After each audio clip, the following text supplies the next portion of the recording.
So without further ado, I would like to introduce Manon Gaudreau. Manon started gardening in 2005 when her daughter asked her a question about food, but she didn't know the answer. She's been looking for answers and sharing them with our community ever since. After studying seed saving with local gardener and nationally recognized seed saver Bill McDorman, Manon became a master gardener and helped establish Valley Victory Gardens. She is the director of the Wood River Seed Library and has taught classes on gardening locally for many years, and for several years now here at the Haley Public Library. Amy Mattias is program director for the Sun Valley Institute for Resilience, and in that role helped launch the 5B Resilience Gardens Collaborative in 2020 with Manon. She serves on the Blaine County Food Council and is a board member of the Idaho Center for Sustainable Agriculture.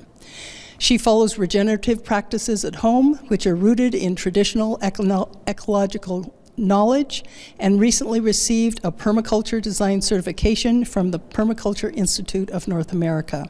She has worked with the local food movement for over 10 years and is committed to sharing her knowledge of and passion for growing food with our community. So please join me in welcoming Manon and Amy.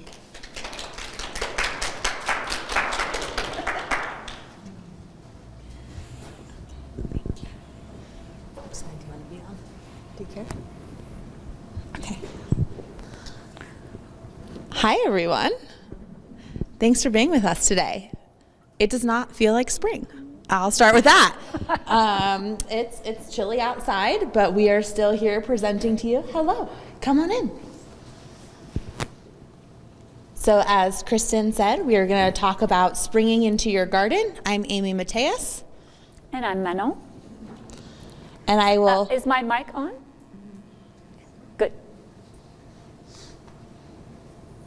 Mm-hmm. Technical difficulties?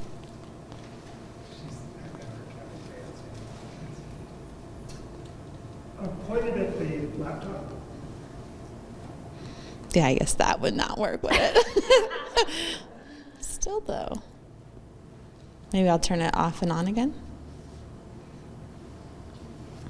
There. It's on. Krista did that. That was magic. It wasn't me. We'll see. Okay, so as Kristen mentioned, Manon and I and a few other people in our community began the 5B Resilience Garden Collaborative in 2020. We saw when people were moving into the community or when COVID hit that a lot of people were interested in gardening, wanting to know how to produce food, how to get closer with the food and where it's grown. So we wanted to provide our resources for our community. So a group of us gardeners got together and decided to create some educational materials, do different types of talks, presentations. We did a lot of webinars in the first 2 years, and we're thrilled to be together in person now. We have 3 guiding principles that I'll just briefly mention. Kristen had us do a series on these last year, so if you want deep dives into these 3 principles, you can watch those recordings from last spring. Our 3 principles are food production, soil health, and pollinator habitat. We also have a website with all of our resources, 5bresiliencegardens.org. Make sure you're not hitting the laser pointer and you're hitting the advance arrows. Okay, that's bad news. Okay, today we're going to cover an intro to cool season gardening. We'll give some plant information. We have some nice nifty charts on there. We'll talk about prepping the growing space and some spring maintenance that you can do. So these are beautiful chard plants. Definitely a good cool season crop there that we'll talk about. Sorry, Kristen. I can do it from here if you want to just tell me. Is that? It's okay. But if you know, I'm happy to do that. If you want to just Sure. point at me. Okay, thank you. Appreciate that. Do you know? It's this one, right? Yes. Okay. Do you want to talk about this? Okay, so cool season gardening. In our area, we're at high altitude. Therefore, we have cooler temperatures at night, even in the summer. And we have a very short growing season. And technically, we have a 60-day warm growing season. But the nice thing is that we have a nice long spring and a nice long fall that is cool, and that cool season vegetables love that temperature. So we're actually, it's actually very relatively easy to grow cool season vegetables here, more than warm season vegetables. So the soil temperatures in the spring are, we can grow vegetables when the temperatures are between 45 and 65 degrees. And some sources will say, well, work your soil, as soon as you can work your soil in the spring, as soon as it's thawed out and you can work it, you can start planting, especially peas. Peas are probably the first thing that can go in the ground in the spring. And cool season vegetables require a minimum of 6 hours of sunlight, which is less than the warm season vegetables, which like more sunlight. So there is less sunlight in a day in the spring and in the fall, but they only need 6 hours of sunlight per day. And they can also do with part shade. So that's great. So we have, I already said that we have an opportunity to grow cool season vegetables. And we can extend our season further if we use, what is it called? I have Season extension. Season extension techniques to prevent our plants from frost, even if they're frost. If they can take the frost, if you cover them, they'll stay a little warmer and they'll grow a little faster.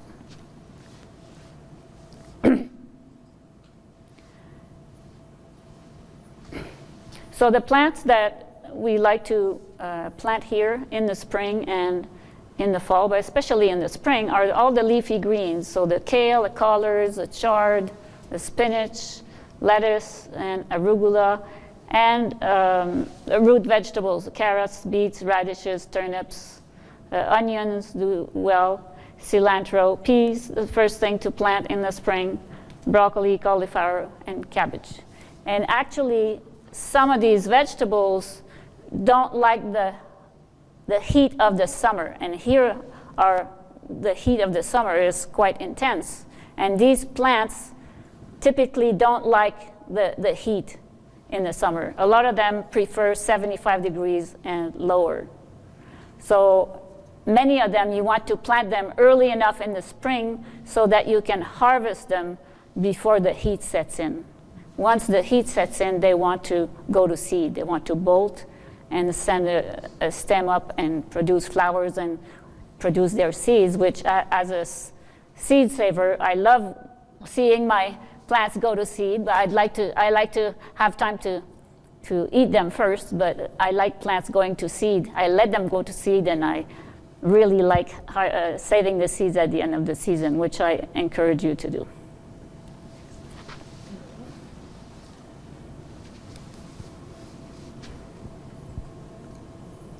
So in preparation for your space, we recommend using a soil thermometer. So as soon as your soil is thawed out in the spring, and you'll notice where the snow melts first, and at some point you can poke your soil thermometer in, and some of them are longer, but you want to poke the soil thermometer. The tip of the thermometer should be where the roots of your vegetables will be. So if you have shallow vegetables with shallow roots, you don't need to plant it very far, and others will want to go a little further. And so you can measure your soil at different areas on your property, and you'll realize that there's quite a range of temperature difference. And so you can identify your microclimates, which means some areas are warmer, some areas are cooler, some areas are on the east side, so we'll get the sun early in the morning, but won't get the heat of the strong sun in the afternoon, which is good for the cool season vegetables. And one thing that's great about the snow we're getting right now is you can easily see your microclimates because your snow will melt there first. So those are going to be your warmest spots in your yard. So tomorrow morning or whenever it gets a little warmer and your snow starts to melt, pay attention to that, and that'll cue you in to those microclimates. Did we cover everything here? I think we should talk about increasing warmth because it is so cold outside right now. So how can you get your garden warming up a little bit faster? And there's different methods. Switch spots, okay. We can do some black plastic, which Noah's going to show you. It also helps to reduce weeds because it solarizes the ground. You can use mulch. You can use different tools like, see this milk jug? So my pointer works. Yep. So the milk jug in the upper right-hand corner here is a really easy way to make a microclimate. So you essentially cut the bottom off, you leave the lid on or off depending on how warm it gets in there, and that gives it a nice protection and also keeps the moisture around because it's condensing on the sides and dripping down. And then this is an example of protecting if there is a hard frost coming for crops that are not as frost tolerant. So you can see this is actually arugula, which is pretty frost tolerant. And then these are bins over other plants that are a little bit more delicate. So you don't have to have a fancy greenhouse. Don't have to have fancy hooped row covers. Of course you can if that's the method you like, but you can use stuff from your household to do this pretty easily. You can see I used rocks to weight them down because it was really windy. And these are just bins for storage, right? So you don't have to overly complicate it by any means at all. Any other You can things you also wanna talk use any type of fabric if you want to cover for frost, or if there's cold weather, a hard frost, especially, you'll want to cover with a piece of fabric. And if your plants are more tender than others, I cover with a piece of cloth and I put a piece of plastic on top. So I have the big plastic sheets, like the visqueen type, that I'll put over the plants. And I weigh them down with stones or with staples, garden staples. And what was I was going to say something. Oh yeah, each layer of fabric that you put or plastic will give you about a 4-degree protection. So if it's going to be 32 degrees at night, it's as if it would be 36. So each layer gives you more protection. And if my plants are really tender, I might use even some bubble wrap or a blanket on top. But if you use a light fabric or a light bag, this is just a garbage bag, but you can buy something called plastic mulch, which is a little better than this garbage bag. But if all you have is a garbage bag, you can cut it open and use that as a cover. And it's quite effective. The other thing is you have to check your weather forecast on a daily basis. Like every night at dinner time, I sit and I watch I better go out and cover my plants tonight. And so this is one thing that we learn here as a gardener. Every day we have to check what the temperature is going to be and for how long it's going to be cold and which plant need how much covering. Some plants, as I said, can handle some cold temperatures. Some can handle a light frost, which is just 4 degrees below, like up to 28. And some can tolerate a hard frost, like my garlic, for example, right now. My garlic in my garden, I planted in the spring. 2 weeks ago, they thought it was spring, so they were growing, and now they're about 8 inches long, and it snowed on them, and it's really cold. And they don't care. They're there and they're waiting. They're not growing fast, but they're not damaged by the frost, whereas other vegetables might get damaged, like a lettuce might wilt by the frost, but it won't kill the root. So what you want to do is keep your root warm. Even if the foliage dies back, the plant will pick up again. And we have really nifty charts that tell you that on the next screen or two. So if you didn't remember every single plant that she said was frost tolerant or cold hardy, one thing I did want to mention on this slide before we move on is this trick to retain heat. So I have this little tiny lean-to greenhouse on the side of my house to seed start in, and it got down to 14 degrees the other day. Luckily, I brought my seed starts in, so they weren't damaged, but you can think about putting like milk jugs filled with water in there, because water has thermal mass and it will maintain the heat for you and warm things up a little bit. So that's one trick that you can use to bring heat into a space. You can like walls of water that you wrap around tomatoes. That's another trick to keeping thermal mass and heat around there. So water can be really helpful when doing those types of things. So if you have a cold frame, for example, I have a cold frame that's about just this big, like 3 feet by 2 feet maybe. I have 4 big jugs of water in there, and the water retains the heat, and at night the heat dissipates and it stays in the cold frame, and it helps to warm up the cold frame. But if you have a bigger greenhouse, you might need barrels of water, or you might need a jug next to each plant. I forgot to say this in the beginning. You all can interrupt us and ask questions at any time. Please do. Yes? Would that have worked with the 14 degrees? Do you think? The question is, would these water systems work with 14 degrees temperature? I wouldn't necessarily want to risk it. They potentially could. So there's, really, really smart people in the physics world and thermodynamics that could figure out equations of how much water would you need to heat this area and what temp would it be to maintain that heat.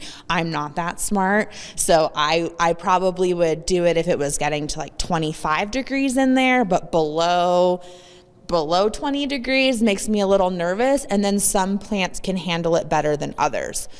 So the first couple nights that it was getting cold, I was leaving my kale and chard starts out, and they were doing fine. I brought my tomatoes in because tomatoes don't like it that cold, right? So that's where some of those things come in handy too. But most of the cold season vegetables could sustain that, and because they're inside and they're covered, they won't get the frost deposit on them in the morning. Mm-hmm. So they would probably survive. But I would say experiment, try it out. Bring some in, leave some out, and see if the ones that were out persisted. Gardening is an experiment, and even great gardeners, if they get 75% success, they're really happy. We never get 100% success with everything. So be willing to experiment and learn from. And just from year to year, the weather is different, your plants are different, your soil is different. From year to year it varies, and it may not be your fault. So we just have to be willing to accept that. Very true. Okay, next slide. Thank you.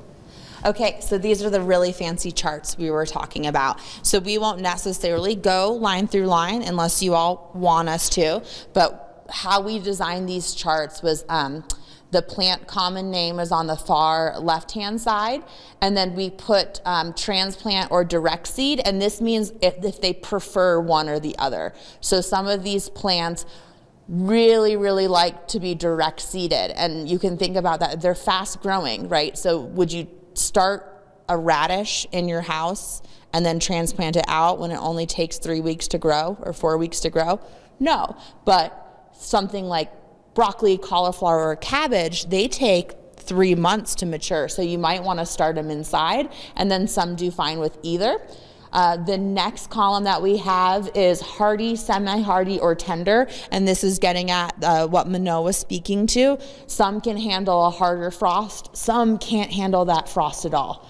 So that's where the hardy, semi-hardy, so our great peas down here are really, really hardy. You could have planted them already, and they're just under that snow waiting to pop up as soon as it gets a little warmer. Or even if the leaves are there, the leaves are going to wait.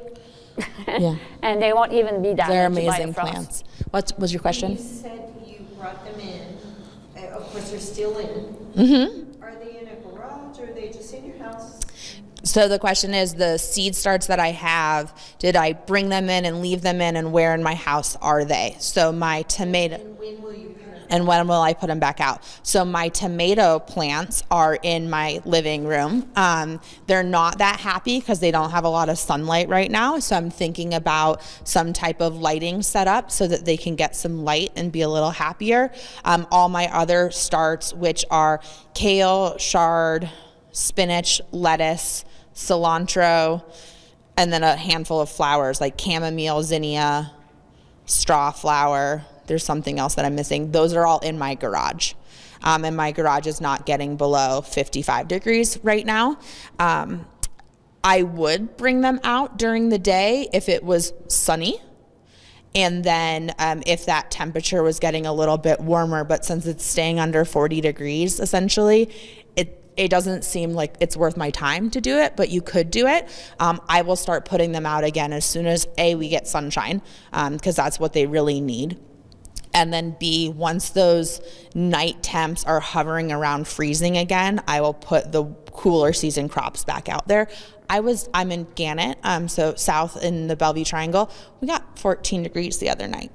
And the coldest comes, of course, at 6 in the morning, and I don't want to get out of bed and run outside to save my plants at 6 in the morning when it's that cold. And of course, the tomato plants she's talking about are warm season vegetables, which we will talk about at our next class. Yes. But you usually get those started relatively early. So well, I haven't started mine yet. There was too much snow on Della Mountain. We don't have potatoes on this list, but potatoes are technically a cold season vegetable. And we don't plant potatoes until Della Mountain is clear of snow. And that's what we've learned from farmers, local farmers. Actually, Melinda in Dick Spring taught me that. You don't plant your potatoes until Della is clear as snow. Tomatoes, too. Tomatoes are warm season vegetables. Potatoes are cold season Did vegetables. you say you haven't planted? I haven't planted either yet. No. Some people start their tomatoes in March, but then you have to transplant them 2 or 3 times before you put them in the ground. And you need the space to keep them. And when you transplant them into a bigger pot every time. So it takes more and more space in your nursery or in your living room if you have them in your living room. And I started mine on the new moon in April. So the first weekend in April is when I sowed those seeds. But it's still time, next week it'll still be time. Till the end of April, it's still time to start your tomatoes, yeah. But that's cold season, warm season vegetable, and which we'll talk about next time. Yeah. Did you choose the new moon for any particular reason, or just like it was practical? The question is, did I choose to seed on the new moon for any particular reason? I do believe that sowing seeds on a new moon helps with germination to a certain extent. There are people like the Farmer's Almanac talk about starting seeds on certain days correlated to the moon. Biodynamic gardening or farming is another technique. It's very much aligned with the moon. That goes a little bit more in depth as it's where the moon is according to the planets, and there's certain planets that align with certain crops. I did not go that far this year. I have in the past, and it was really successful. Do you want to add to that? Because I know you work with the moon. I follow the moon mostly. So I like to plant things around the first quarter of the moon. Between the first quarter and the full moon is usually when I plant things.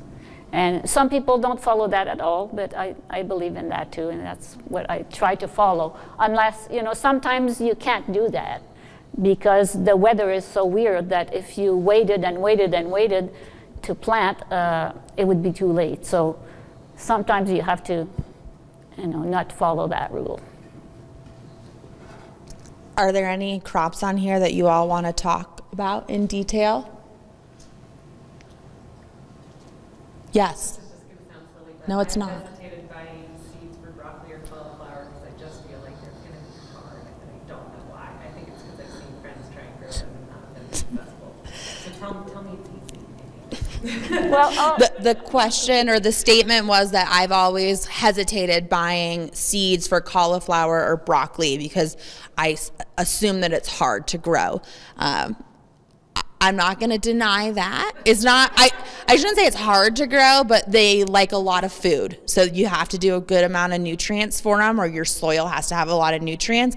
And then we have some pests up here that really like those crops. So you might want to cover them or be really mindful about the crops. And they do need a good amount of space. So if you compare them to lettuce or spinach, you need quite a bit more growing space for them. So some people just wouldn't do it because they have a small growing space. But if you have a good growing space and you can add nutrients like a fish emulsion to it throughout the summer, you'll get pretty good production. I grow broccoli every year, and I've grown some nice cabbages. I don't eat enough cabbage to, I feel like when you grow cabbage, you never just grow one plant and then all of a sudden you have like 10 cabbage heads and you're like, oh, what am I? Give them to me. You give them to Manon and she'll make sauerkraut with them. But I definitely grow broccoli every year and love growing broccoli. I've grown cauliflower a little bit. It's a little trickier because you want to blanch the head, so you tie the leaves back to get the white head of it. If you don't care about that, then you can definitely grow some lovely off-colored, yellow tinted cauliflower here. Brussels sprouts, I think, are a different story. I don't know if anyone's had success growing great Brussels sprouts. I've failed 3 years in a row. I will keep trying because I love them, but I get tiny little things and they're filled with bugs. Yeah, the thing is, aphids also love these vegetables, the broccoli, the cauliflower, and the Brussels sprouts. The longer your plant is in the garden, the more chance you're going to have aphids on them, because the aphids, once they discover them, and if you're growing something that grows relatively quickly, like a kale grows much faster, it's the leaf, you're eating the leaf. But if you're growing the broccoli and the cauliflower, you're waiting for the flower. The cauliflower is the flower, right? Broccoli, it's the flower that we want. And so they take more time to mature, and the longer they're in your garden, the more it might attract little other bugs that like to eat them. And my experience with broccoli was that deer would come and eat them before I would harvest them. And I've learned that once I think the broccoli is starting to be very appetizing, I cover it with a cloth or with chicken wire even so the deer don't eat them. But you need, it's preferable to cover them with a cloth. All the cabbages, it's preferable to cover them with a cloth so that the little butterflies don't come and lay their eggs on them, and then you have little worms on your vegetables. So Even when it's hot, you cover it with a cloth?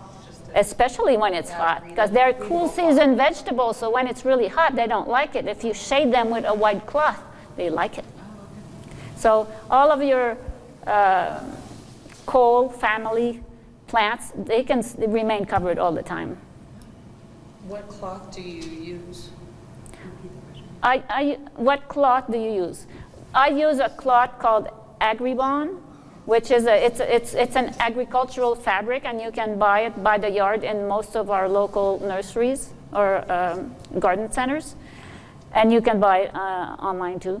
So it's a very thin synthetic white fabric, and there actually are different weights, at least 2 different weights of it. And I always use the thin weight, and I use 2 layers of the thin ones if I want a heavier coat.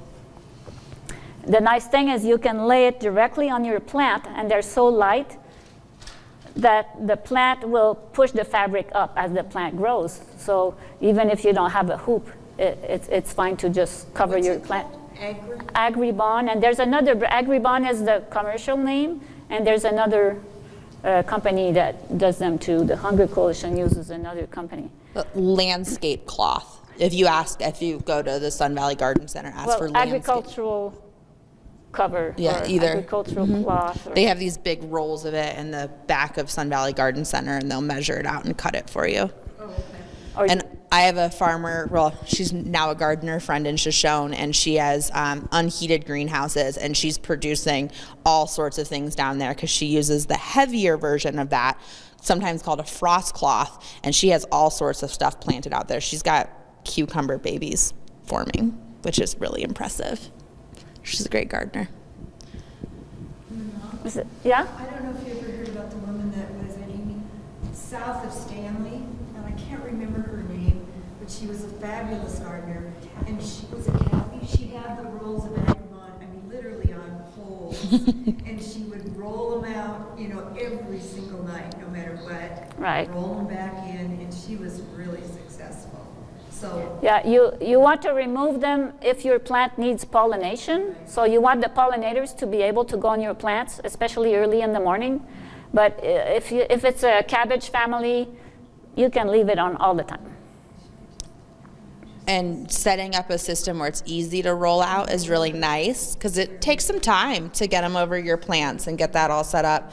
And then in certain areas like Stanley or other canyons in the community, or even pockets of Ketchum and Sun Valley, we can get frost any day of the summer.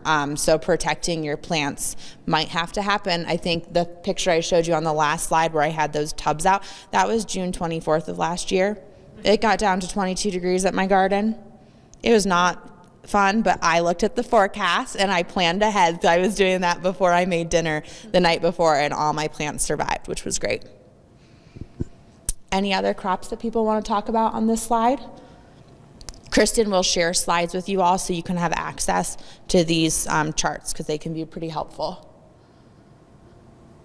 Anyone else? No? Okay, we'll go to the next slide, which is herbs and flowers. So I mentioned some different herbs that I started already. Sweet peas are another, hardy pea. I have some of those. That was the one I forgot. I have those germinating right now too. And then I also wanted to include bulbs on this list, because a lot of us have tulips or daffodils or hyacinths that are maybe blooming already, maybe not, maybe they're just coming up, but they are very hardy, as you can tell.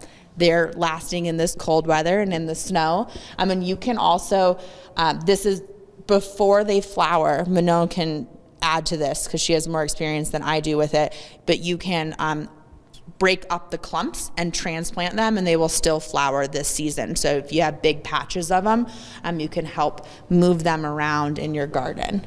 And when would you stop doing that? In the spring, when they flower? You'd have to do it pretty early in the spring if you're splitting them before they start flowering. Mm-hmm. But after they start flowering, if you divide them, it'll disrupt them and they might not flower this year, or they might flower later.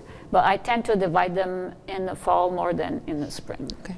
So I have maybe a couple daffodils that are already sending up flowers, but all of my tulips are just green clumps.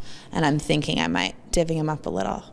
This is, for those of you who don't know, I got a house in Gannett last year, so I am new to ornamental landscaping. I've only ever done vegetable production, so it's really fun to learn about all these different flowers and shrubs and trees. Anybody have any questions about other plants on this list? So we have chives. Chives is a perennial plant. Cilantro is an annual plant, and it doesn't like heat at all. The chives is perennial, and it will last through the summer. It sends nice flowers. The bees love it, and it reseeds itself really well. So some people like to clip the flowers so they don't reseed too much. But cilantro is more picky. It doesn't like it above 75 degrees. So definitely it would prefer being on the east side of your house if it gets warmer, or you can put them in a pot and move your pot to the shade, and at some point it'll send up a shoot. It doesn't live very long. Don't think that you can keep a cilantro plant through the summer. It will last 2-3 weeks, a month, and then it sends out a stem with flower, and it will make its seed. So if you really love cilantro, like love it in your salsa when all your tomatoes are coming on, succession plant it. So that means plant it often so you can harvest it often. So in the summer, I like cilantro in my salsa. I grow it under the shade of my tomatoes. So that helps to cool it down. It doesn't get all the direct sunlight, and I can still get my cilantro and my tomatoes are coming on, which is how I like it. Because I'm not eating a lot of cilantro right now. Any other ones you want to talk about on this slide? Any other questions about these plants? Okay, great. Next slide. Perennial vegetables. These are really fun. So perennial means that they come back year after year. They're all hardy because they live in the ground, all winter long and then come up. So some of them you probably have already seen come up if they're planted in your yard. Like Manon and I both have garlic. Mine's probably 4 to 5 inches. I planted it last fall. I do have a little patch of asparagus. It's in a really bad spot. I actually have 75 asparagus roots coming my way. They shipped yesterday. Like, oh, they're going to live in my fridge for a little bit before it gets where my soil can get worked a little bit more. Rhubarb is really hardy and grows well here. Jerusalem artichokes and horseradish do too. A lot of people like to contain those because they tend to spread out. We already talked about chives. I love the walking onions. I've gotten some from Manon. They're so fun. I brought some here if someone wants. Oh, great. I brought some seeds of leeks, garlic, and walking onions, and potatoes. I have potato seeds that I brought. Normally we plant a potato. You take a potato that has that has some eyes and it's growing some sprouts. You plant them. Normally that's what you do to grow potatoes, but you can also start potatoes from seed. And the seeds are really tiny, and I have some here if you want to get some. Very fun. I love the allium. So the alliums, for those who don't know, are like the leeks, garlic, onions, chives.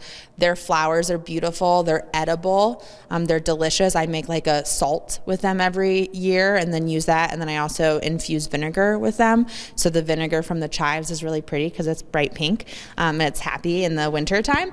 And then the pollinators love those flowers. So if you have those, I would suggest letting them flower so you can bring the pollinators and enjoy tasty garlicky flowers. They're delicious.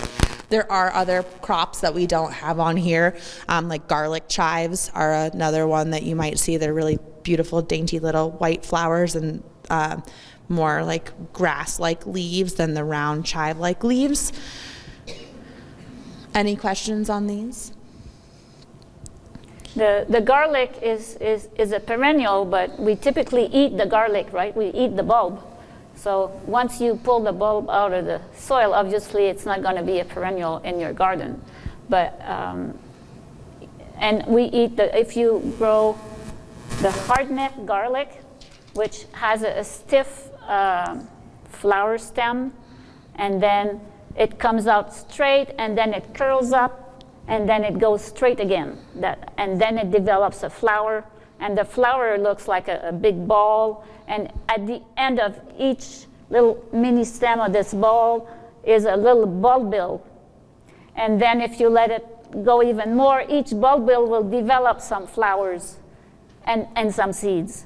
So, but you can plant the garlic, you can divide your garlic bulb.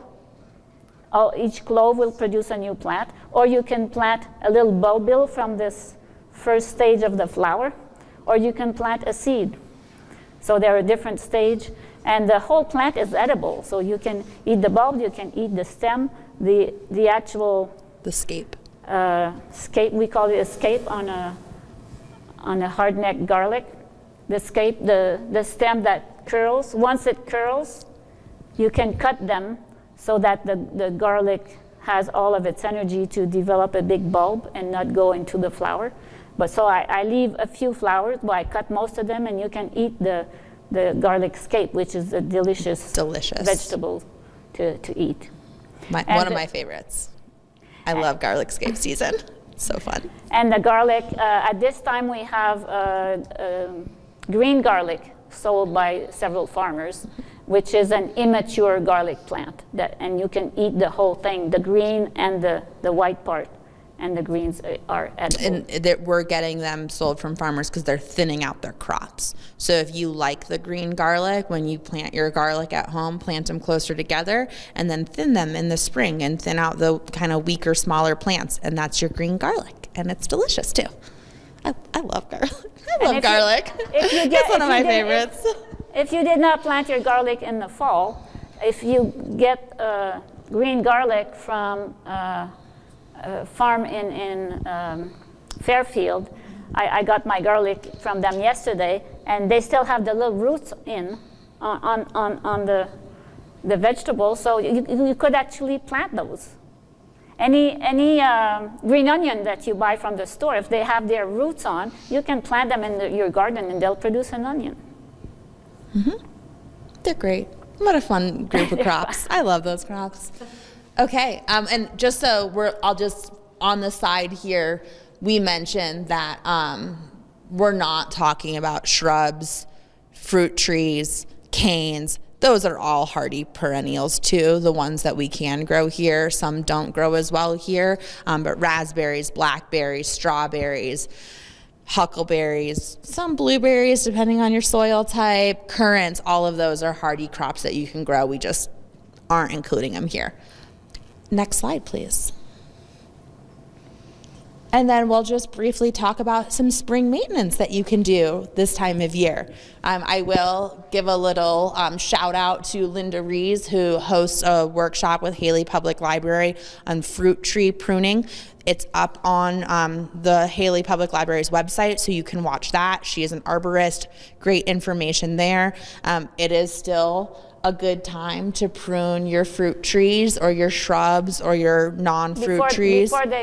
Before the buds start to swell. You have to prune them before the buds start to swell, but it's so cold now, it's still time to prune them. Still time to prune them. I did notice some leaves are coming out of the currant, so I would not prune that at this point. I would wait until fall.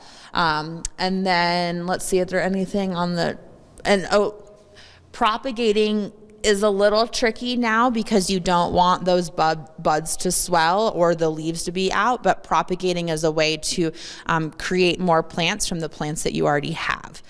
So if you're interested in propagating, there's some great YouTube videos that you could watch on that. And then we talked a little bit about thinning and separating with the bulbous flowers, but you can also thin plants like rhubarb, comfrey, or mint. And this might be a little too early to do that. And carrots too. Remember that when you thin your plants, like the carrots or the beets or onions or anything, you can eat these seedlings. Don't throw them away. If you're removing them, because the plants have to be so many inches apart, so you have what's in between that you're removing, you can eat them. The greens from carrots are edible, so you can eat the tiny little carrot. And you might be used to buying them in the grocery store, known as microgreens, but you can grow them yourself, and they're free. I never throw away thinnings, right? I just eat them. I even do that with my little seedling trays too. When I thin them out, I just eat them, and then they're delicious. Any questions about some spring maintenance that people can do? Anything you want to add about spring maintenance? You do a lot of comfrey separating. Yeah, and this actually on April 23rd we have a seed and plant exchange at the Grange Hall, not far from here. And so for that event, I dig up all my perennials that have overgrown their space. So I have irises, penstemon, this is penstemon, herbs, oregano, comfrey, and all these plants that are overgrowing their space. I dig them out, I pot them in a little bit of soil, and I share them with other people. And most of my perennials I acquired from other gardeners. I never bought a package of seed. I never bought a perennial plant. I got all the seeds from sharing with other people and now producing seeds myself for the seed library and for my own. And I've been given all my perennials from other people who said, oh, I'm digging up some of mine, or my rhubarb is too big, come take half of it. People are so happy to share their plants, and at the seed and plant exchange, a lot of people bring plants, indoor plants, outdoor plants. And the beauty about getting plants locally is they're already adapted to our climate, versus if you order them online or you get them from a garden center, they might be getting them from a little warmer of a climate in California or on the coast of Oregon. When you get them from a gardener like Manon or other people in your neighborhood, you know that they already did well because they're doing well enough that they can break off a little bit and share it with you. And I think if you go to the next slide, I think I have the dates and times on, oh, one more slide. Thank you. Save the dates. So we have one more warm season gardening class here at the Haley Public Library on May 12th. And then on the bottom are 2 seed and plant exchanges next Saturday, April 23rd at the Grange, and then Memorial Day weekend, Saturday, May 28th, also at the Grange. And last year we had one event at the opening of the farmers market, so we might do that too. Yeah, the Haley Farmers Market on Saturdays. Woohoo! And you can always contact me personally if you want seeds. I have, sometimes I have an appointment with people and they can come and pick seeds if they can't come to the exchange. Or we have 4 distribution points in the valley, and the Haley Library here, there's a nice little cabinet that used to be a card catalog, and we have all the seed envelopes in there. And some people, which is really, really nice, for the last 2 years, some people, gardeners, save their seeds, package their own seeds in envelope, and put them directly in the filing cabinet here at the library, which relieves me from having to clean the seeds and package the seeds and bring them over. It's so nice when the whole community, when everybody contributes directly and brings the seed to our distribution point. So we have a distribution point here at the Haley Library, and the seeds are free. You just walk in, it's self-service. You take seeds, you leave seeds. And it's because it's a library, we like people to bring us back seeds in the fall if they'd like to share their seeds. There's another distribution point at the YMCA in Ketchum, the building material thrift store in Bellevue, and the ETBT farm in Cary. They have a grocery store. So we distribute seeds to these places, and some people come directly to me, and we can have an appointment, and you can go through the stock of seeds. We have over 1,000. We package over 1,000 packets in the last 3 months with the Sage School. And I have a few of them here, and they'll be at the Seed Exchange on April 23rd. How long have you been doing that? For at least 10 years. Yeah. Yeah. It's amazing. And it's all free. We don't have any staff. It's all volunteers, volunteer gardeners bringing us seeds, and volunteer hands packaging them. This year we were blessed with Sage School kids who came and packaged our seeds. And in years past, they've been handed out at the 4th of July parade. Yes, which instead of candy, which has been really fun, we ride little tricycles and hand them to children that are interested in gardening. And now I'm reminded that I have a bag of Kristen's showy milkweed seeds that I have not finished yet. So I will do that this weekend. Sorry.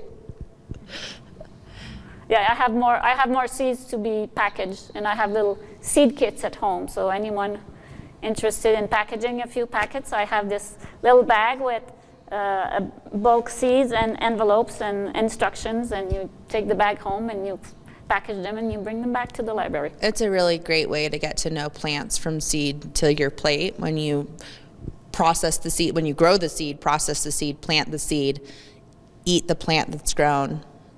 It's a beautiful system, and you learn a lot from packaging seeds. I've enjoyed it. And it's so important to save our own seeds because the seeds adapt to our own climate. And the climate is changing, and by planting our seeds locally from year to year, the seeds adapt to our climate. The businesses, the industry that produces seeds, first of all, 80% of the seeds are produced in China, believe it or not, even if they're sold by Johnny's or by whoever. Most of the seeds are grown in China. It's not our climate. And if they're produced in America, they're produced for big agricultural regions, for the temperature of the big agricultural region. They're not adapted to our high altitude climate. Will you offer a class to show us how to harvest? How to go? Because, I mean, it sounds lovely, but I don't know. I'm hoping to even have a vegetable that would get to the point of producing seeds. Yeah, Can you repeat the question? Now, the question is, do we offer seed-saving classes? We definitely do. Last year, we've held them mostly at the YMCA, but and also every time I host a seed packaging party at the Grange or at my place or wherever, the Hunger Coalition, it's an opportunity to learn about seed saving because we explain.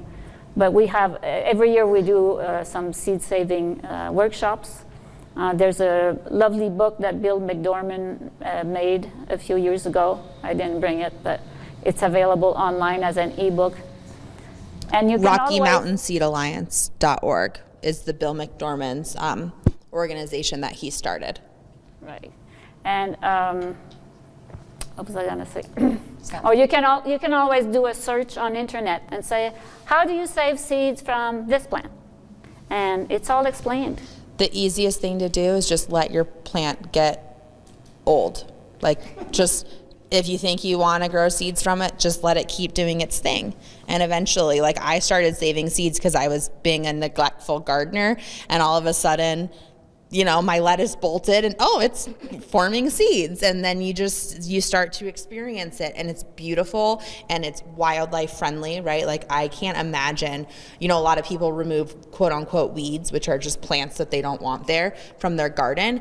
I've watched, like, I don't know if you know what salsify is, or oyster root is sometimes called. It kind of looks like a big giant dandelion. I've watched birds land on top and eat every single seed off of it. So it's great for our habitat, for our wildlife, for bees to let things go to seed. Yeah, like all the pollinators, right, are going and feeding on these plants that are more mature than most of us are used to when we're just vegetable gardening. So yeah, if you want to just try, just let it go. And there are little tricks like stopping to water at certain points in the maturity cycle so it will dry faster. Harvesting techniques, all of those things, but it's a lot easier than I think most people make it out to be. Just neglect your plants. One thing you want to know is that some plants produce their seeds the first year. When a plant is an annual plant, it produces seeds in the same season that it grew. But plants that are biennial, they produce their seeds the second year. So kale, for example, if you have to leave it in the ground over winter and it'll produce its seeds the second year.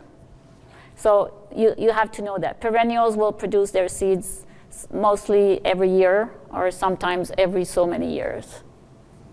Like I have kale and Swiss chard in my garden from last summer that will go to seed. And it was really cute. My nephews, they're almost 5, came over last weekend and they were eating the kale. And they're like, this is the best tasting kale ever, because kale gets sweet in the cold.